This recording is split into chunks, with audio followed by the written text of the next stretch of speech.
Amém. Eu saúdo a todos com a graça e a paz do Senhor Jesus. Amém? Aos nossos irmãos, amigos que nos acompanham, que estão aí cultuando conosco na internet, que Deus abençoe a sua vida, que a graça e a paz do Senhor seja com vocês também. Nós estamos, continuamos no tema, estudando com algumas das personagens bíblicas, no caso de hoje, o profeta Joel, aprendendo com Joel na escola de oração para a superação de crise.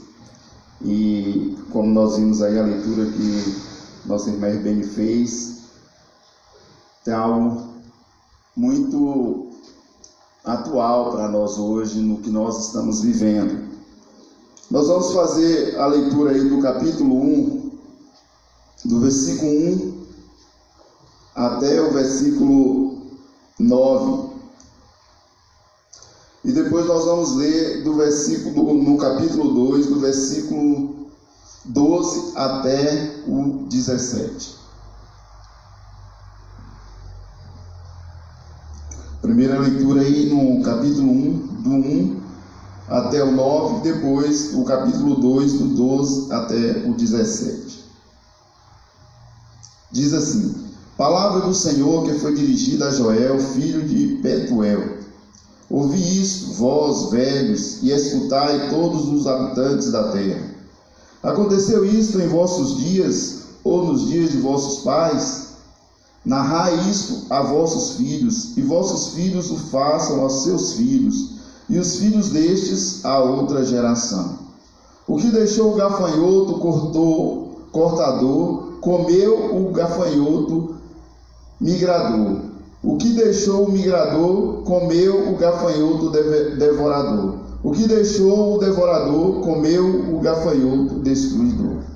Ébrios, despertai-vos e chorai, uivai, todos os que bebeis vinho, por causa do mosto, porque está ele tirado da vossa boca. Porque veio um povo contra a minha terra, poderoso e inumerável. Os seus dentes são dentes de leão, e ele tem os queixais de uma leoa. Fez de minha vide uma assolação, destroçou a minha figueira, tirou-lhe a casca que lançou por terra, os seus sarmentos se fizeram brancos.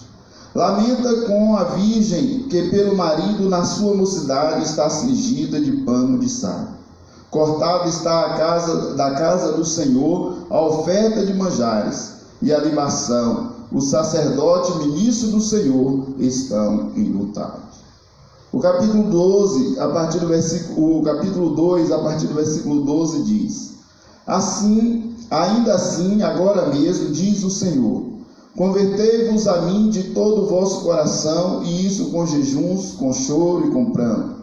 Rasgai o vosso coração e não as vossas vestes, e convertei-vos ao Senhor vosso Deus, porque Ele é misericordioso e compassivo, e tardio em irar-se, grande em benignidade, e se arrepende do mal. Quem sabe se não voltará e se arrependerá, e deixará após si uma bênção, uma oferta de manjares, e libação para o Senhor vosso Deus? Tocai a trombeta em Sião, promulgai um santo jejum, proclamai uma assembléia solene. Congregai o povo, santificai a congregação, ajuntai os anciãos, reuni os filhinhos e os que mamam, saiam o noivo da sua recâmara e a noiva do seu aposento. Chorem os sacerdotes, ministros do Senhor, entre o pórtico e o altar, e orem, poupa o teu povo, ó Senhor, e não entregues a tua herança ao opróbrio, para que as nações façam escárnio dele, porque hão de dizer entre os povos: onde está o seu Deus? E aí o versículo 18, ele vai intercalar aí o livro, é o ponto central do livro. Então o Senhor se mostrou zeloso da sua terra, compadeceu-se do seu povo. Ou seja, aqui, até aqui está tratando do juízo divino. Daqui em diante vai falar da restauração, da bênção da resposta do Senhor à atitude do povo de se arrepender. Oremos. Senhor, mais uma vez nós te pedimos, lemos a tua palavra, fala conosco, Pai, nos alimenta da tua palavra.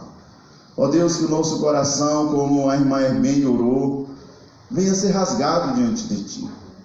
Deus, que a tua palavra encontre em nós um coração, Senhor, sedento, que queira transformação. Deus, que nós estejamos aqui em busca de transformação, de mudança, Senhor. Ó Deus, para que o nosso viver venha resplandecer a glória do Senhor. Tenha misericórdia de nós, nos ajuda a receber a tua palavra. Nós te pedimos em nome de Jesus. Amém. Irmãos, embora eu não citei aqui nessa leitura, e essa leitura que fizemos não fale sobre o tema central, mas o tema central de Joel é o dia do Senhor. Joel vai falar sobre o dia do Senhor. E o dia do Senhor, ele tem dois lados. O primeiro era para o povo do Senhor.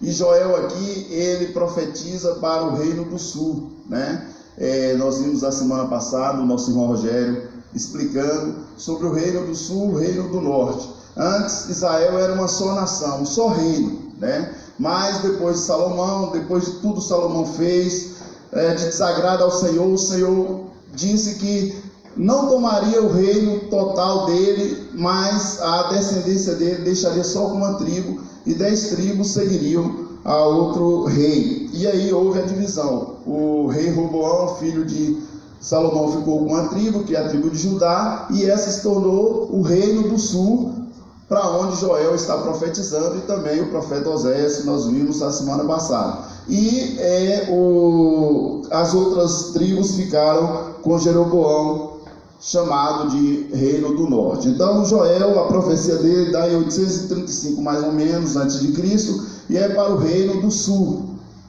E o tema aqui é o juízo, o dia do Senhor. Então o dia do Senhor tem essas duas vertentes. Primeiro fala de juízo divino sobre o povo de Deus, sobre o povo de Deus. E tem em algum dos profetas onde eles falam assim: para que quereis vós? Por que almejais vós o dia do Senhor? Porque o dia do Senhor será de trevas e não de luz, E o outro lado é que o dia do Senhor seria também para as outras nações. Deus trataria com as outras nações e traria sobre eles juízo. Então aqui Joel, ele vai diferenciar da maioria dos profetas, dos outros profetas. Por quê? Porque os outros profetas, eles traz a profecia dele, a palavra que Deus dá a ele para dar ao povo, é um alerta para um juízo que pode chegar. E aí iria depender da atitude do povo, se arrependesse ou não, Então, a maioria dos outros profetas, a revelação que eles trouxeram para o povo foi um despertamento, focando no pecado do povo, mostrando que aquela situação traria juízo divino sobre eles se eles não se arrependessem. Joel é diferente, e por isso que a gente não vê uma lista de pecados de Joel. Por quê? Porque Joel, a profecia dele é no momento em que o juízo divino já está comendo solto no lombo do povo. O povo já estava vivenciando a situação. Joel traz a revelação dele em meio ao pleno juízo divino. Ou seja, o povo já estava vivendo aqui uma parte do dia do Senhor.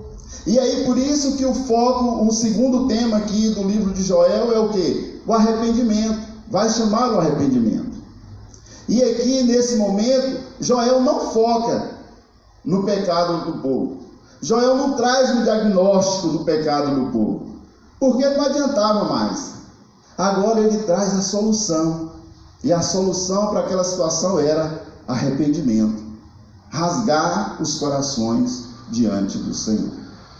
E isso tem tudo a ver conosco hoje. E eu estava lendo um comentário onde um autor, né, um escritor, lendo os profetas menores, ele chegou à seguinte conclusão, que eram chamados de menores porque a profecia deles era de menos expressão, ou seja, não tinha tanta relevância como os profetas maiores.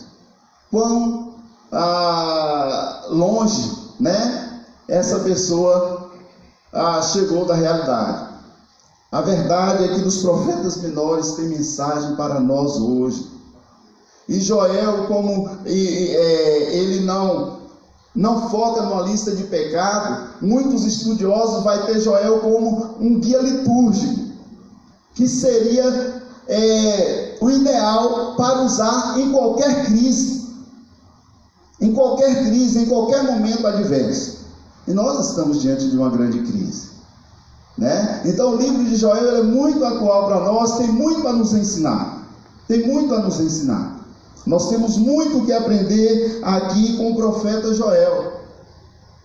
Se ficássemos nessa questão do arrependimento, que Deus nos dê graça para que nós possamos receber essa palavra. Se nós sairmos daqui nessa manhã entendendo o verdadeiro arrependimento, como está aqui no livro de Joel, e dispostos a viver isso, podemos esperar um tempo novo, porque com certeza Deus vai trazer algo novo sobre a sua igreja.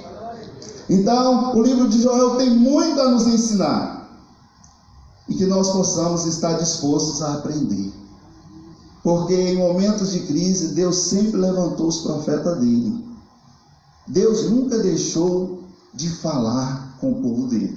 A irmã Nosleide, pregando aqui na quinta-feira à tarde, ela estava falando sobre isso, né? Nos momentos de crise Deus sempre falou com o povo dele. E Deus tem falado conosco aqui, especificamente segundo a Igreja Batista, né? Nós estamos aqui nesse tema, a escola de oração para a superação de crise. Isso é algo de Deus, né? Isso não foi... Não, a gente estava aqui no dia que estávamos orando, e eu falo isso porque foi na oração aqui, foi estudando a palavra, e o pastor foi pensando, e estava até escrito ali no papel ali, ele olha, e aí já ligou para Adal, mandou. Então, irmãos, nós estamos diante de uma grande chamada do Senhor. Esse tema que está sendo aqui ministrado, a oração, escola de oração, aprendendo com os personagens bíblicos na escola de oração para superação em tempo de crise. Nós não podemos ficar insensíveis e indiferentes com o que nós temos ouvido e aprendido aqui nesses dias.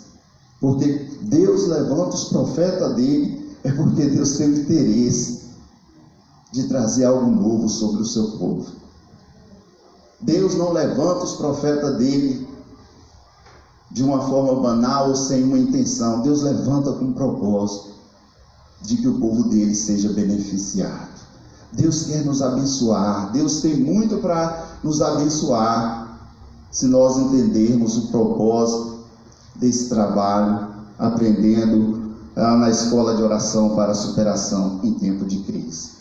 Então, o profeta Joel, ele vai diferenciar da maioria dos outros profetas a sua revelação por isso, porque o povo já está vivendo a crise, o povo já está vivendo o juízo. Não teve uma questão de falar, olha, vocês estão vivendo dessa maneira, vocês estão pecando desse jeito, diferente de Jeremias. Jeremias passou quantas décadas alertando o povo, chamando o povo para o arrependimento, e o povo não arrependeu até que veio o castigo divino. Não, aqui não. Aqui, quando Joel vai profetizar, o povo já está dentro da situação. E aí ele não vai focar no pecado, não vai trazer uma lista de pecado, ele vai trazer a solução. E nós estamos vivendo essa crise, nós estamos no meio de uma crise. E Deus está apontando para nós a solução. É a oração, orar, rasgar o coração, se arrepender diante do Senhor. Então,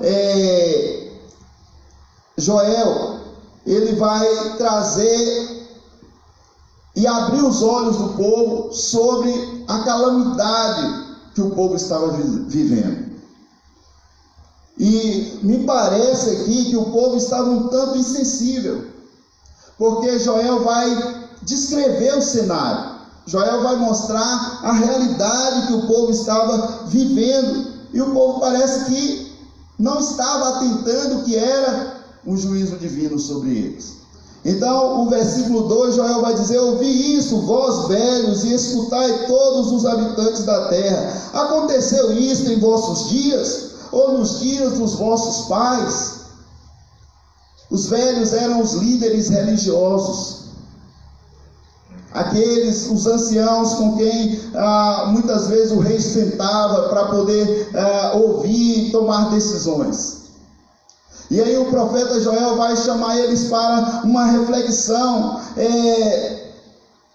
Aconteceu isso em vossos dias, ou nos dias de vossos pais? Mostrando o tamanho da tragédia que estava sobre a nação. E aí ele diz: narrai isto aos vossos filhos, e vossos filhos os façam aos seus filhos, e os filhos destes a outra geração. E aí o versículo 4, ele vai trazer o instrumento que Deus usou para essa disciplina sobre o seu povo, que foi a praga dos gafanhotos. O que deixou o gafanhoto cortador, comeu o gafanhoto migrador. O que deixou o migrador, comeu o gafanhoto devorador. O que deixou o devorador, comeu o gafanhoto destruidor. Isso aponta para o caos que a nação ficou diante dessa praga dos gafanhotos. Há muitos estudiosos que vão falar que aí há 4 menções de gafanhotos: cortador, migrador, devorador e destruidor. É muita dor, né não? É gafanhoto para tipo de dor que você imaginar aí, tem gafanhoto. E aí eles vão dizer assim que isso deve representar as fases de desenvolvimento dos gafanhotos. Mas na verdade o que tudo indica é que aqui está mostrando o seguinte: saía uma praga, já chegava outra. Saía um enxame de inseto, pensar que não, já chegava outro. Não dava tempo para descansar. E aliado a isso, era um tempo de seca. Deus tinha retido a chuva. O que o gafanhoto acabava, não tinha chuva para poder restabelecer. E aí, em cima daquele estrago, vinha outro inseto que aumentava o estrago. Em cima desse estrago que já estava aí, até que jogou a situação no caos. E o ápice que nós podemos entender aqui do quanto isso trouxe dano ao povo, está aí no versículo 8 e 9. O versículo 8 diz: lamenta com a virgem que pelo marido da sua mocidade está cingida de pano de saco. Cortada está da casa do Senhor a oferta de manjares e a libação. Os sacerdotes ministros do Senhor estão enlutados. Ou seja, a situação chegou a um ponto tão terrível que afetou o culto ao Senhor. Eles não tinham mais, os sacerdotes, o que oferecer, porque os gafanhotos tinham devorado. Eles estavam enlutados. E Joel vai chamar a atenção do povo para isso, o que dá a entender, parece que o povo... E aí o versículo 6, ele diz: porque veio... O versículo 5, ébrios, despertai-vos e chorai, vai, todos que bebem vinho, por causa do mosto, porque está ele tirado da vossa boca.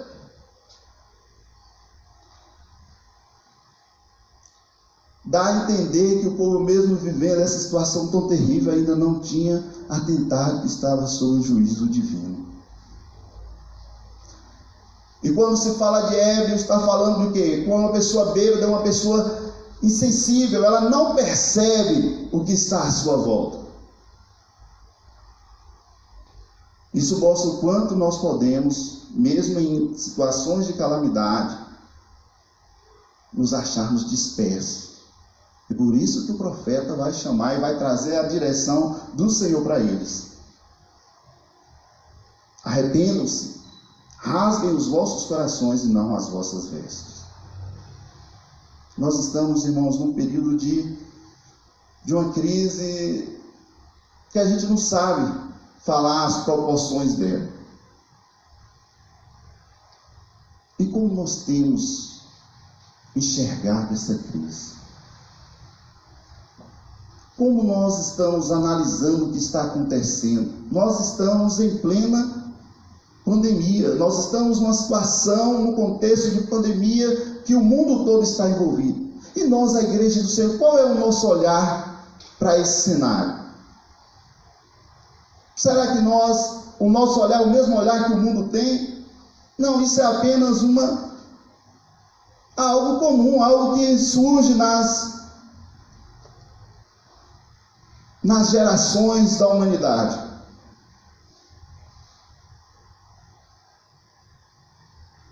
Então o Senhor quer nos chamar nesta manhã para que nós tenhamos um olhar do ponto de vista dele para essa crise. Que nós não fiquemos usando desculpas, até mesmo para poder amenizar muitas vezes o nosso medo, amenizar a nossa ansiedade. Ah não, isso é algo normal. Não, devemos olhar com o olhar do Senhor. Porque é o olhar com que nós olharmos para essa crise que vai gerar alguma situação em nós, algum sentimento. E tomara que seja um sentimento favorável de voltarmos ao Senhor, de nos arrependermos. E aqui, irmãos, algo que me chama a atenção é porque o profeta vai mostrar como o topo da situação, o ponto crucial, o culto que foi afetado. Não estavam mais podendo oferecer o culto. E é outra coisa muito atual para nós. Como nós consideramos o culto? E aí ele diz assim, olha, chorem os sacerdotes estão lutados, eles não têm o que oferecer. Para oferecer o sacrifício, para cultuar, para estar lá no templo, tinha que ter algo para oferecer ao Senhor. O sacerdote não poderia chegar ao Senhor de mãos vazias. Então, foi afetado o culto. Isso mostra, irmãos, o Senhor quer nos falar através de Joel a importância do culto. Não podemos abrir mão do culto por qualquer coisa, não. E esse é um tempo para nós refletirmos sobre isso. Esse é um tempo para nós analisarmos sobre isso. O pastor tem falado aqui, o pastor pregou aqui, e ele falou justamente no dia que o prefeito estava aqui, a importância da igreja se reunir.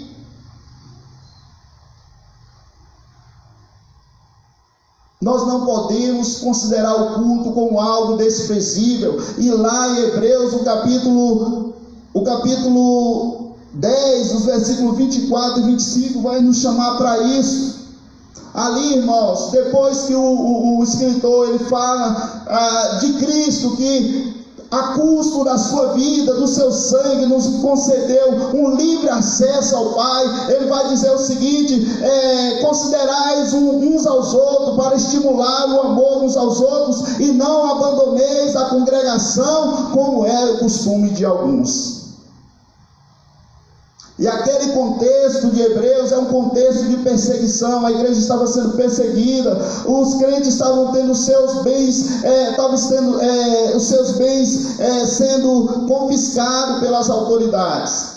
Mas ainda assim o escritor diz: não abandoneis a congregação, como é o costume de alguns. O que deve dizer para nós a importância do culto é a palavra do Senhor e não as autoridades. A palavra do Senhor é a maior autoridade sobre a nossa vida. Nós não podemos apenas nos render às palavras das autoridades terrenas, porque tem uma autoridade maior. Deus é a maior autoridade, a autoridade absoluta é o Senhor. Então nós devemos considerar os cultos, a importância de cultuar. E nesse tempo nós temos visto assim tantas falas em relação ao culto, tantos conceitos. Pode se reunir na sua casa, mas tem isso aqui, olha isso aqui, o culto, a igreja, a congregação reunida. Isso é importante. Talvez, se não é importante para nós, é importante para Deus.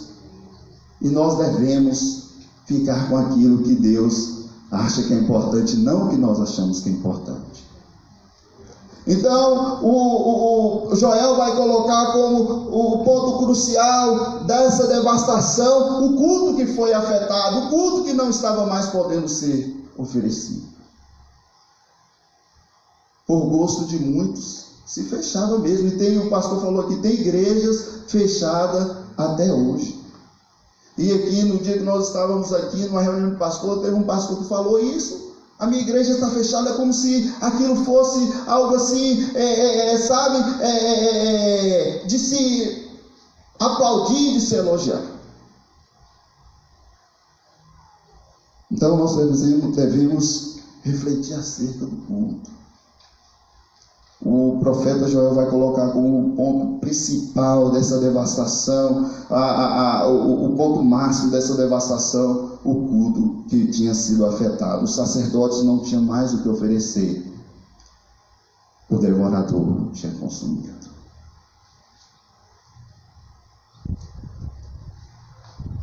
Então eu falei aí dessa insensibilidade do povo, que Deus nos desperte, que nós não venhamos passar por essa pandemia como se fosse algo comum, que não gerasse em nós uma transformação, uma mudança.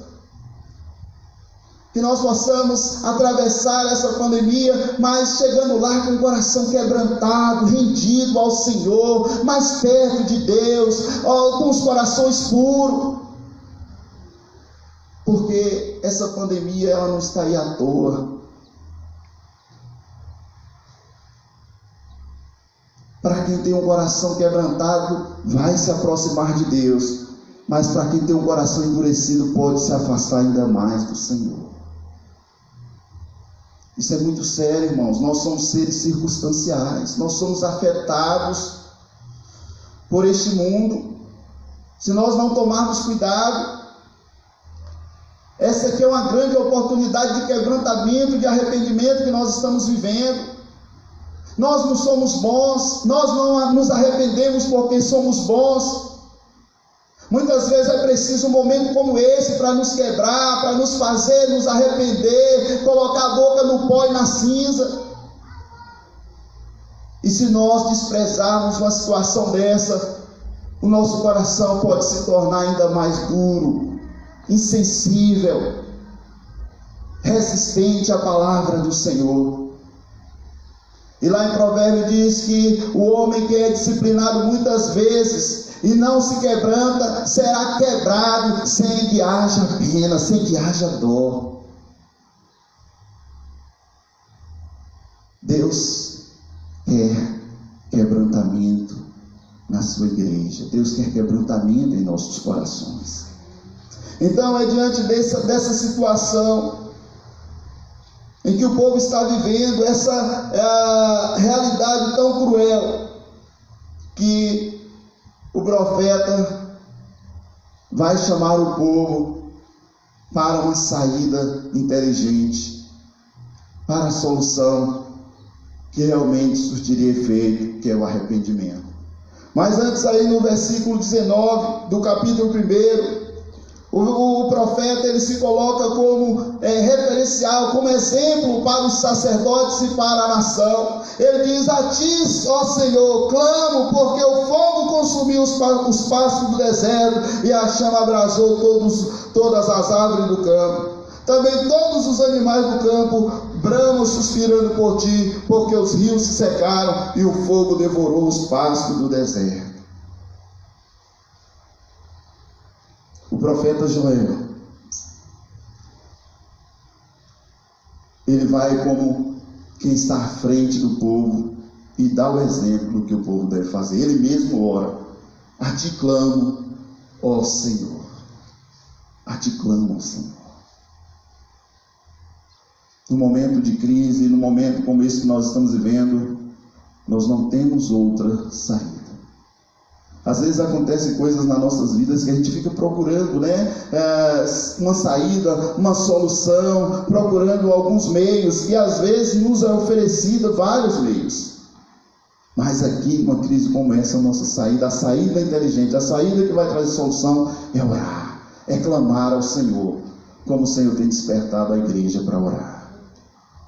Esse trabalho não é em vão. Você está fazendo a coisa certa, buscando ao Senhor, se voltando para o Senhor, oração. É isso que Deus quer. É isso que Deus quer, que nós oremos, que nós clamemos por Ele. Joel disse: a ti clamo, ó Senhor. Vamos clamar ao Senhor, porque o Senhor tem solução para nós nessa situação. Então nós devemos nos prostrar diante do Senhor. Já está aqui o exemplo posto diante de nós. O que fazer numa situação dessa? Orar, clamar ao Senhor, se derramar diante do Senhor. Mas aí no capítulo 2, o profeta ele vai trazer, a partir do versículo 12, ele vai mostrar não só que é orar, mas como se deve orar. Ele vai trazer como essa oração deve ser feita. Não é uma oração qualquer. Então aí agora vai apontar para a chamada ao arrependimento. O versículo 12: ainda assim, agora mesmo diz o Senhor. É o Senhor que estava dizendo para a nação: convertei-vos a mim de todo o vosso coração, e isso com jejuns, com choro e com pranto. Irmãos, arrependimento é coisa de Deus. É coisa de Deus, é Deus que quer que nós nos arrependamos. O arrependimento traz os resultados que traz, os benefícios que surgem, porque arrependimento é a vontade de Deus, é Deus que quer que nós nos arrependamos. Isso é ideia de Deus, não é ideia de homem não, isso não é coisa de homem não, é coisa de Deus, é Deus dizendo para a nação: ainda assim agora mesmo diz o Senhor, convertei-vos a mim de todo o vosso coração, e isso com jejuns, com choro e com pranto. Rasgai o vosso coração e não as vossas vestes, e convertei-vos ao Senhor vosso Deus, porque Ele é misericordioso e compassivo e tardio em irar-se, e grande em benignidade, e se arrepende do mal. Irmãos, e aqui essa chamada do profeta vai passar por duas questões que é essencial para nós hoje. Primeiro, ele vai falar de um arrependimento de todo o coração, e depois ele vai falar do arrependimento no coração de todos. Os versículos 15 em diante diz: tocai a trombeta em Sião, promulgai um santo jejum, proclamai uma assembleia solene, congregai o povo, santificai a congregação, ajuntai os anciãos, reuni os filhinhos que mamam, saiam do noivo da recâmara e a noiva do seu aposento, chorem o sacerdote ministro do Senhor entre o pórtico e o altar, e orem. Poupa o teu povo, ó Senhor, e não entregues a tua herança ao opróbrio, para que as nações façam escárnio dele, porque hão de dizer entre os povos: onde está o seu Deus? E a dica do profeta, ela é uma dica voltada para a glória do Senhor, porque ele vai dizer para os sacerdotes como eles devem orar, e vai dar essa sugestão. Fala para o Senhor que vocês são povo do Senhor. As outras nações estão vendo o que vocês estão passando, e essas nações vão perguntar: onde está o Deus de Judá? Onde está o Deus desse povo? Então a preocupação maior do profeta é com o nome do Senhor.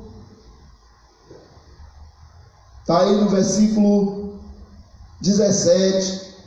E não entregues a tua herança ao opróbrio, para que as nações façam escárnio dele, porque hão de dizer entre os povos: onde estão o seu Deus?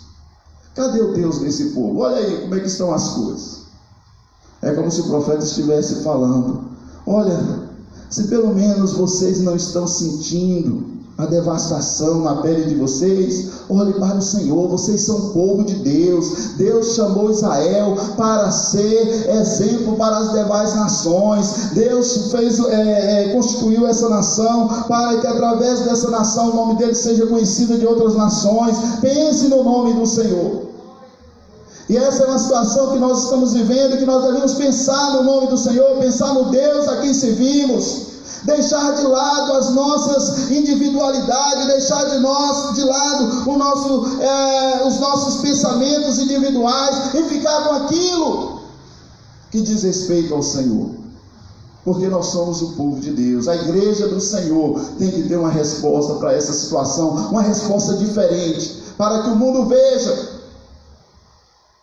que a igreja é do Senhor e o Senhor está na igreja dele. Então, aqui vem um convite que passa por esses dois aspectos: de todo o coração e no coração de todos. De todo o coração está falando aí os versículos 12: ainda assim agora mesmo diz o Senhor, convertei-vos a mim de todo o vosso coração, e isso com jejuns, com choro e com pranto. De todo o coração, porque é no coração que se tomam as decisões morais e espirituais. Por isso é o coração que deve ser afetado. É muito fácil a gente rasgar as vestes. É muito fácil a gente, numa reunião solene, no culto, rasgar as vestes, até se escabelar, mas o coração ficar intocável, ficar ali endurecido, sem ser tocado. E o Senhor nos chama que o verdadeiro arrependimento tem que ser de todo o coração. É o coração rasgado. Isso quer dizer, de todo o coração significa mudança de atitude. O Senhor quer mudança de atitude no meio do seu povo, da sua igreja. Nós somos o povo do Senhor, trazemos sobre nós esse grandioso nome. E a nossa vida tem que ser para a glória do Senhor, custe o que custar, custe os nossos prazeres, custe os nossos desejos, mas a verdade é que o nosso maior prazer tem que ser a glória do Senhor, é Jesus se manifestando em nós. Então isso requer mudança de atitude, não pode ser uma postura qualquer, não pode ser apenas de boca para fora. É um arrependimento que mexe com o interior, que vem de dentro, como a irmã Irvine colocou. Não é apenas palavras, não são apenas falácias, mas é um coração dobrado, um coração transformado, um coração compungido, como diz o Salmo 51, o versículo 17. Sacrifícios agradáveis a Deus são o espírito quebrantado, coração compungido e contrito, não o desprezarás, ó Deus. Sacrifícios agradáveis a Deus são o espírito quebrantado, coração compungido e contrito, Deus não desprezará.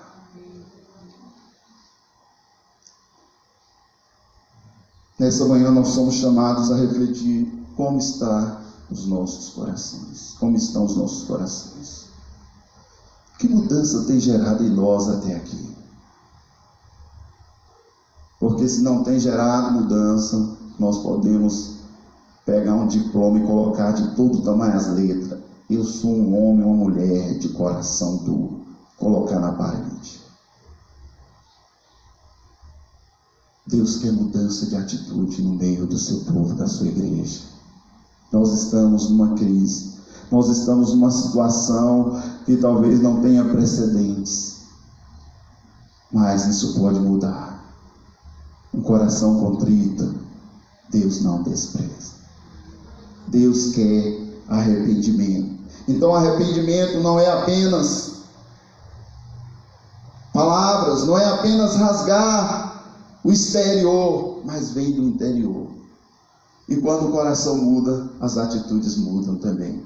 Toda mudança que começa de dentro para fora, ela é vista nas nossas atitudes, no nosso comportamento. E o trabalho de Deus, o propósito de Deus com o ser humano foi sempre trabalhar de dentro para fora. Começar lá no coração. Jesus disse que é do coração que nascem os maus desejos, os pecados, adultérios, prostituições. É por isso que é o coração que tem que ser tratado. Abramos o nosso coração diante do Senhor. Coloquemos o coração aberto diante do Senhor. Rasguemos os nossos corações e não as nossas vestes. E aí haverá mudança nas nossas atitudes, no nosso viver.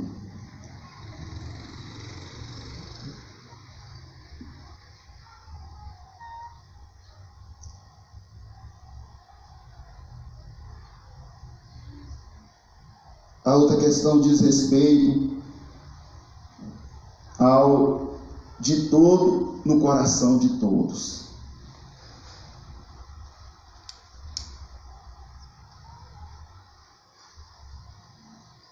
Aqui vai chamar para a unidade. Não era só os sacerdotes, não era só os levitas, todos. E a descrição do profeta Joel parece colocar no rolo até quem não tem nada a ver. Crianças, as criancinhas, as crianças que ainda mamavam, todos. É um arrependimento coletivo. Individual no sentido de que cada um tem que rasgar o seu coração, mas coletivo no sentido de que dizer respeito a toda a nação.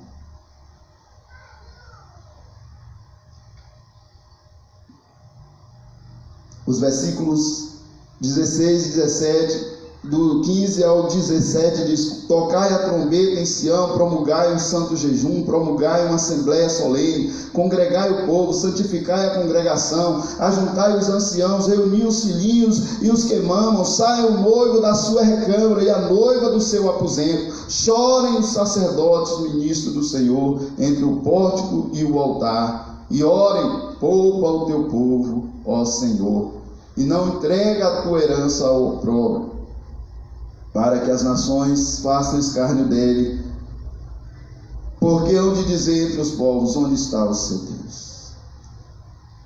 Aqui o profeta é inspirado pelo Senhor a chamar a todos ao arrependimento, desde as crianças novinhas, aos anciãos, aos noivos, as noivas, porque os noivos, eles eram livres. No período do seu noivado ali, estavam dispensados de algumas atividades, mas até aqui, nessa situação, eles têm que se apresentar.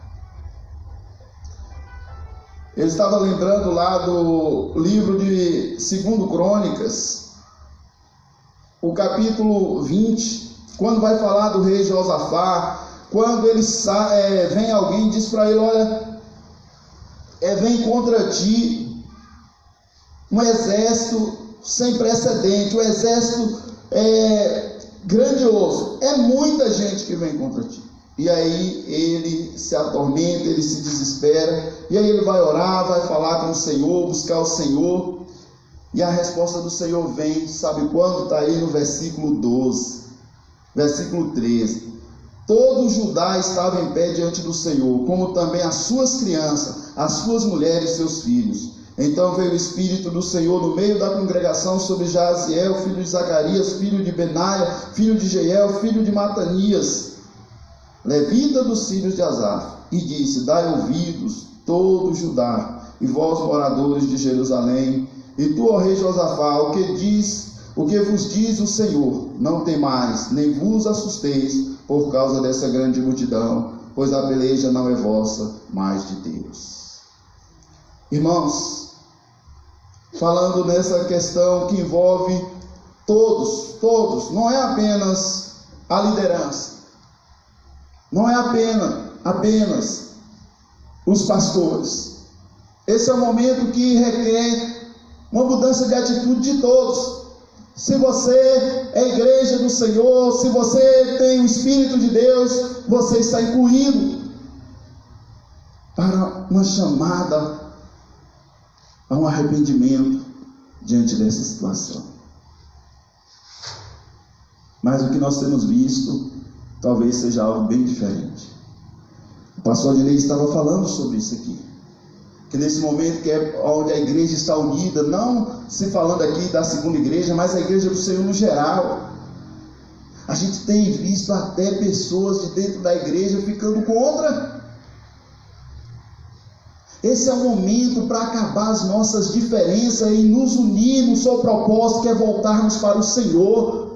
O nosso maior propósito aqui agora é voltarmos para o Senhor. É Cristo em nós, é o Senhor adiante de nós. Esse não é o momento de eu ficar, eu quero isso, outro eu quero aquilo, um puxa para um canto, o outro puxa para outro. Não, esse é o momento de nos unirmos em arrependimento diante do Senhor. Então Joel vai falar que é para o povo todo. Infelizmente, nessa situação, mesmo numa situação grave como essa, ainda tem aqueles que querem uma mensagem para satisfazer o seu ego, que lhe dê prazer de ouvir. Nós não podemos fazer como aquele povo que estava numa situação, e a palavra de Deus está aí para nós, para nos chamar a atenção. Nós já temos um exemplo antes, nós estamos na frente do povo, por quê? Porque nós temos a palavra de Deus que nos dá um exemplo, nos traz um exemplo. Nós não podemos, não é hora da gente ficar escolhendo que mensagem ouvir, que profeta ouvir. É hora de nos arrependermos, nos humilharmos e todos juntos buscarmos o socorro do Senhor. É um arrependimento no coração de todos, não é de uma parte, não é de uma classe, mas é de todos, todos. Eu e você, nós estamos sendo chamados nesta manhã pelo Senhor para nos unirmos numa atitude de arrependimento. Deixar de lado as nossas diferenças, deixar de lado aquilo que tem nos separado e buscar aquilo que nos une. E o que nos une é o Espírito do Senhor. O Espírito do Senhor nos unirá num propósito de arrependimento, de converter os nossos corações diante do Senhor. E é isso que vai fazer a diferença. Mesmo numa situação como essa de calamidade, o inimigo tem conseguido atuar, porque tem gerado divisões. No Brasil especificamente, falando do Brasil, nessa questão da crise, e isso se tomou um rumo político, e isso tem feito com que tenha atingido, afetado a igreja. Nós precisamos estar alerta, nós precisamos estar atentos. Não podemos desprezar aquilo que vai trazer a mudança, a solução, por conta de ideais, por conta de individualismo. Antes de sermos um ser individual, nós somos um corpo em Cristo. Somos o corpo. A igreja é o corpo de Cristo. Então nós precisamos avaliar nossas atitudes. Então isso também vai passar pelo arrependimento. E nós aqui no Brasil, talvez a questão é mais forte, a questão é mais séria. Porque há essa questão nessa pandemia que tem tomado esse rumo, a questão do rumo político. E nós só iremos sair dessa situação se nós entendermos que não é hora para a gente ficar discutindo, não é hora para a gente ficar batendo boca, não é hora para a gente ficar escolhendo mensagens agradáveis, não é hora de nada disso. É hora de nos arrependermos, é hora de nos voltarmos para o Senhor, colocar o Senhor acima de todo e qualquer ideal nosso. É isso que o Senhor quer de nós, E é isso que o profeta Joel está colocando para o povo. A solução, a saída é se arrepender. Um arrependimento de todo o coração. Mudança de atitude, mudança de mente. E no coração de todos, todo o país, toda a nação.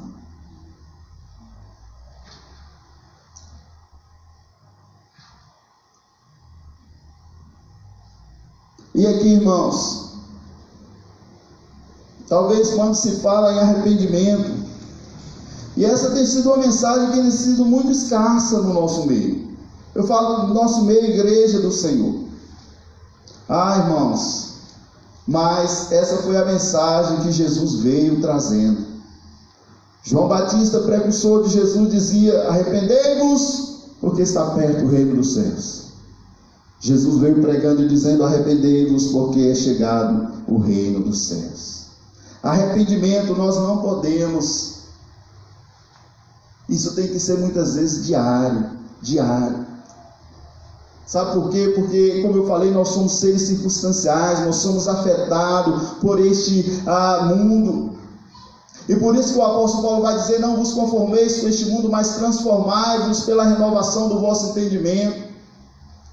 Quando Jesus chama Pedro e os discípulos, e ele vai lavar os pés do discípulo, e Pedro diz: não, Senhor, tu não vai me lavar. E o Senhor fala: então tu não tem parte comigo. Ele fala: não, então não me lavarás só os pés, mas todo o corpo, a cabeça. E Jesus fala: não, os pés basta.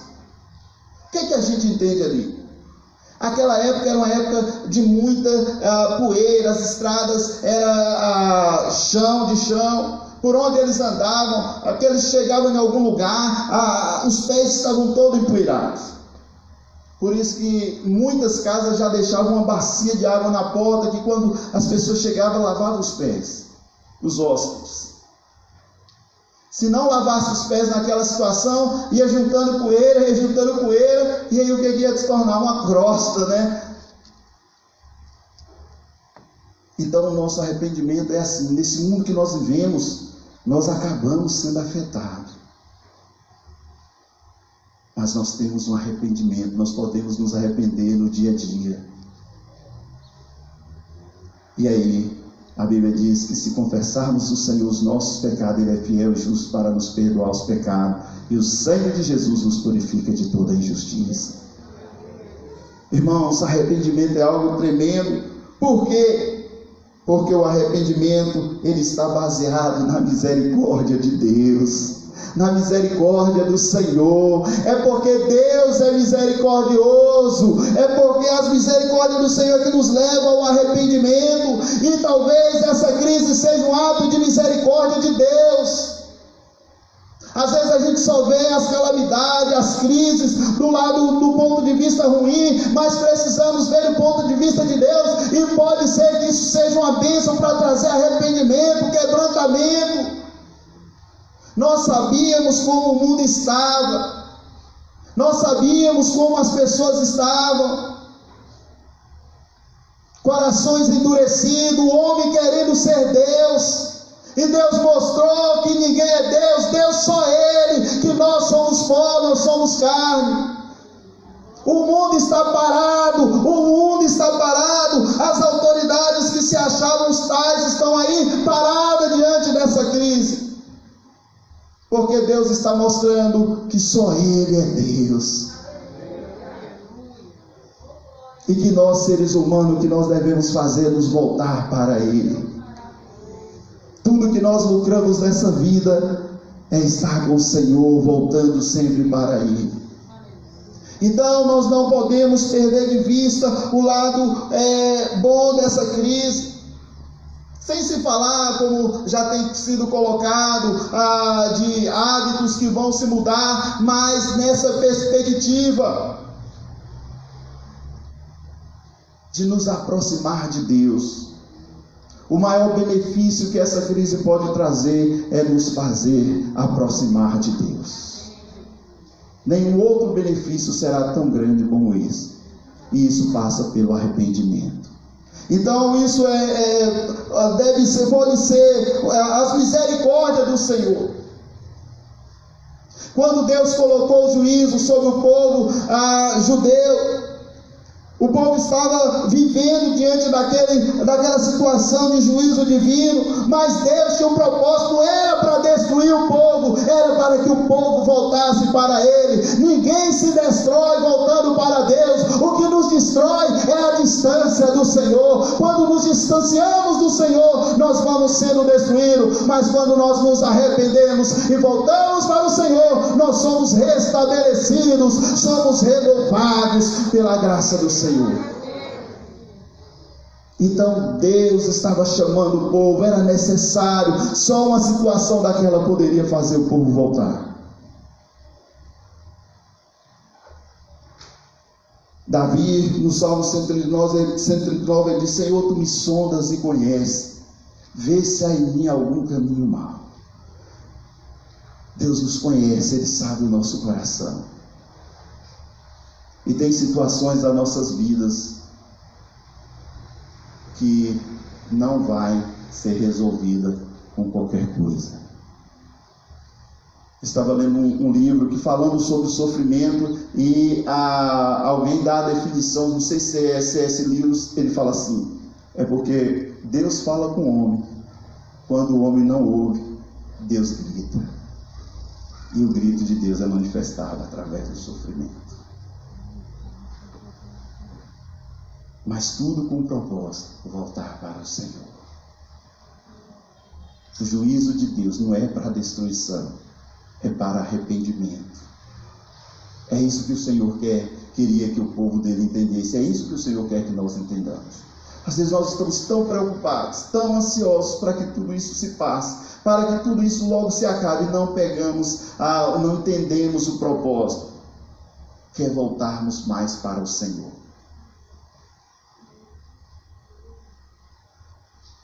Então, eu já estou caminhando para o final. O arrependimento está na misericórdia do Senhor. É porque Deus é misericordioso, irmãos. Deus não tem propósito em nos destruir. Deus quer que nós nos voltemos para Ele. Deus sabe que o pior lugar que poderemos estar é longe, afastado dEle. Deus sabe que o lugar de conforto, de seguro para nós é na presença dEle, e Ele faz de tudo para nos trazer para Ele.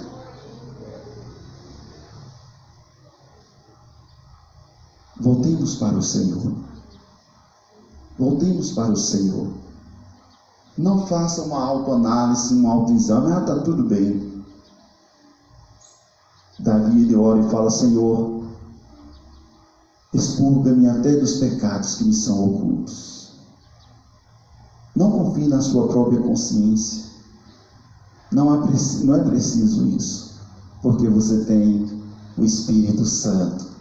Ele prescruta até as profundidades de Deus. Imagine o seu interior. E é isso que o livro vai chamar. O versículo, então, falando aqui, pense nisso. Devemos ver o arrependimento como algo tremendo, como a maior bênção nas nossas vidas. Sempre que nós nos voltamos para o Senhor é bênção. Sempre que voltarmos para o Senhor, essa será a maior bênção. E arrependimento é a maneira de voltarmos para o Senhor. E o arrependimento, a volta para Deus, está baseado na misericórdia dEle. Porque Ele é bom. É porque Ele é bom.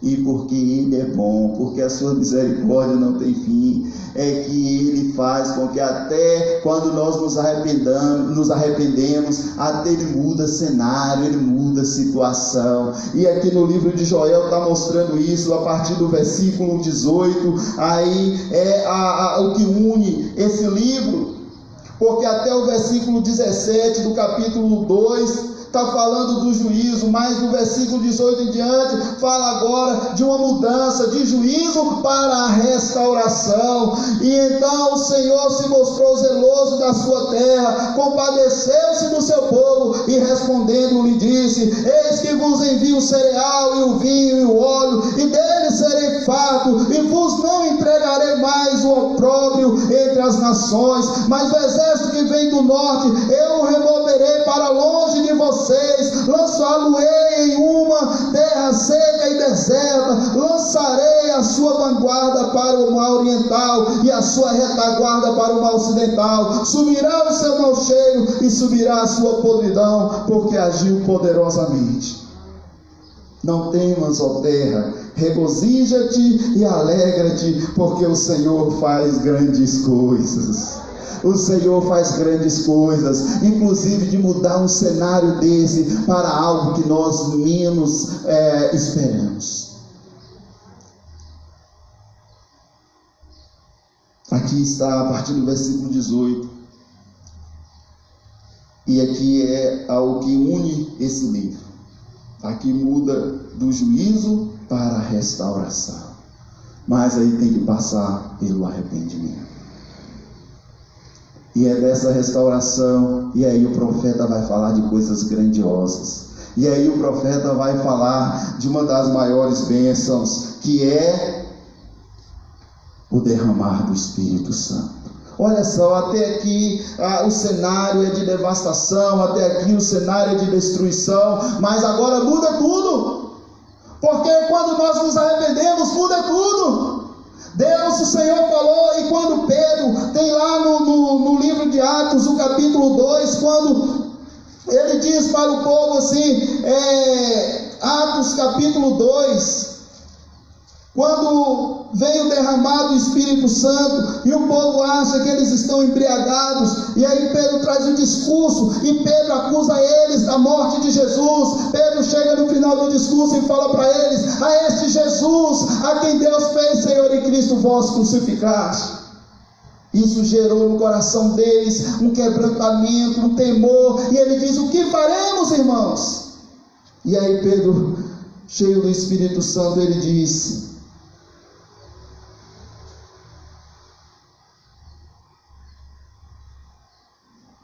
a partir do versículo 37, ouvindo eles estas coisas, compungiu-se-lhe o coração, e perguntaram a Pedro e aos demais apóstolos: que faremos, irmãos? Respondeu-lhe Pedro: arrependei-vos cada um de vós, seja batizado em nome de Jesus Cristo para a remissão dos vossos pecados, e recebereis o dom do Espírito Santo, pois para vós outros é a promessa, para vossos filhos e para todos os que ainda estão longe, isto é, para quantos o Senhor nosso Deus tem chamado.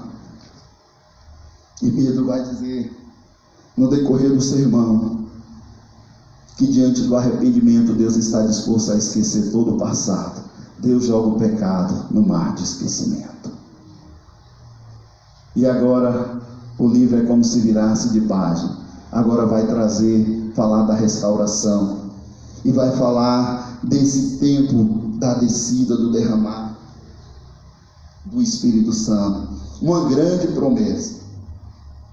E tem um autor que vai falar que isso lá em Atos 2 não é o cumprimento dessa promessa, que ali é algo que está acontecendo a promessa. Porque quando essa promessa é dada lá em Joel, quando Joel traz essa promessa, ele fala ali para judeus. E naquela época o Espírito era dado à pessoa como rei. Não era todos que tinham o Espírito Santo. O Espírito Santo vinha para uma ação e ali tomava a vida de uma pessoa. Mas ele disse: os vossos velhos, os anciãos, os vossos servos, as vossas servas profetizarão. Aí ele vai falar que ali é uma promessa que já está acontecendo e que vai até o dia do Senhor, o grande dia do Senhor, a volta de Cristo. E aí nos chama a atenção, irmãos, porque, glória a Deus, essa promessa nos alcançou. Você tem o Espírito Santo de Deus? Você tem o Espírito Santo de Deus? Glória a Deus. E por isso, ninguém melhor para sondar os nossos corações. Ninguém melhor para prescrutar a nossa alma e trazer à tona coisas que estão escondidas, que às vezes está escondida até de nós mesmos. Não tem situações que às vezes a gente faz e depois a gente fala assim: olha, eu não me conhecia, eu não sabia que eu era capaz de uma reação dessa. Nós não nos conhecemos perfeitamente, só quem nos conhece é o Senhor. Ele sabe o que há no nosso coração. Quantas coisas, irmãos, dentro de nós, limitando o enchimento do Espírito. Coisas que desagradam a Deus, mas que às vezes a gente está tão disperso. Nos voltemos para Ele. Abramos o nosso coração. Quando um paciente se entrega diante de um médico e ali ele fica por conta, façamos assim com o Espírito Santo. Deixe Ele trabalhar em nossas vidas. Deixe Ele operar em nossas vidas. E aí, nós iremos ser reconhecidos mesmo nessa pandemia como o povo de Deus. O mundo verá Deus em nós. O mundo verá diferença nas nossas atitudes, nos nossos comportamentos. Esse Pedro aqui que até então tinha negado Jesus, esse Pedro que muitas vezes se mostrou covarde, mas na hora que ele foi cheio do Espírito Santo, toda a timidez foi embora e ele trouxe esse sermão e enfrentou as autoridades. E Deus quer que nesse tempo de pandemia se coloque à disposição de homens e mulheres que façam diferença. E homens e mulheres que façam diferença só podem ser homens e mulheres cheios do Espírito Santo. É Deus em nós que faz a diferença. Esse não é um tempo para a gente ficar murmurando, lamentando, reclamando. Esse é um tempo para a gente voltar para o Senhor, nos arrependermos e Deus fazer maravilhas através das nossas vidas. Deus tem muito para fazer. Deus tem muita coisa para realizar. Mas tudo vai depender disso. Nos arrependamos, nos voltemos para o Senhor. E eu quero concluir aqui só falando do Espírito Santo. Algo que eu digitei, que eu peguei de um livro, e ele diz assim: sem dúvida a igreja hoje precisa ser novamente cheia do Espírito de Deus. Sem o mistério do Espírito, os cristãos não podem testemunhar com eficácia. Atos 1:8, compreender as Escrituras, João 16:13, glorificar a Cristo, versículo 14, orar de acordo com a vontade de Deus, Romanos 8:26 e 27, nem desenvolver um caráter cristão, Gálatas 5:22 e 23. Precisamos orar pedindo um reavivamento, uma operação mais profunda do Espírito em seu povo, levando à confissão de pecados, ao arrependimento, ao perdão e à união. Temos tudo o que é necessário para um grande avivamento, porque nós temos em nós o Espírito Santo do Senhor. O Espírito Santo nos possibilita tudo. O Espírito Santo nos possibilita as coisas que nós não podíamos sem Ele. A nós cabe nos arrependermos, entender que essa é a vontade do Senhor. Não ficar presumindo: eu não tenho nada que mudar. Quem acha que não tem nada que mudar, já está perdido. Os que crescem são aqueles que reconhecem cada dia mais que precisa de mudança, que precisa de transformação.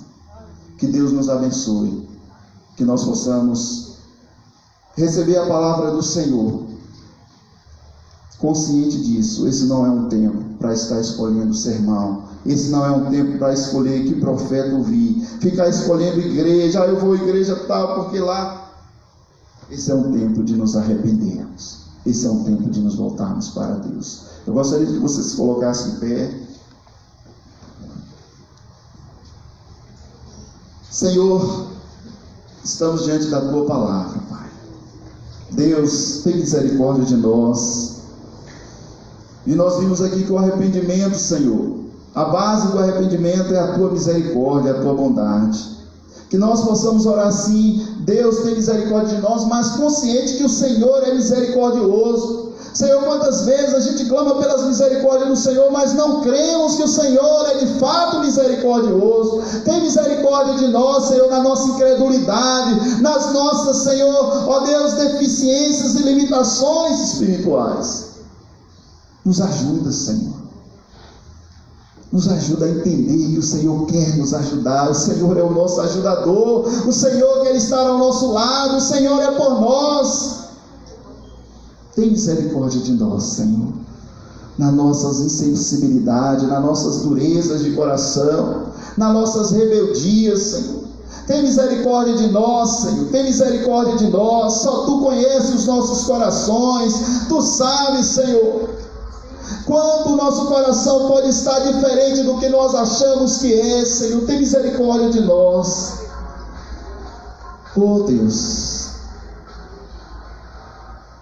que o nosso coração, Senhor, seja quebrantado. Que o nosso arrependimento demonstre mudança, atitude no nosso comportamento, Senhor. Tem misericórdia de nós, a Tua igreja, o Teu povo. Nós te pedimos em nome de Jesus. Amém. Quem me passa a palavra?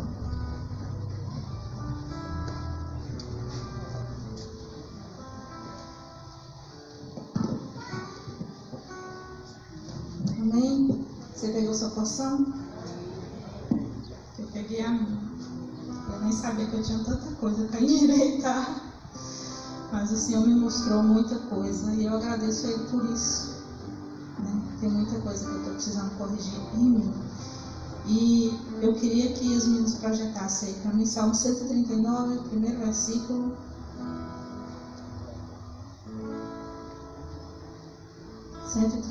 Versículo 1. Lê comigo, igreja.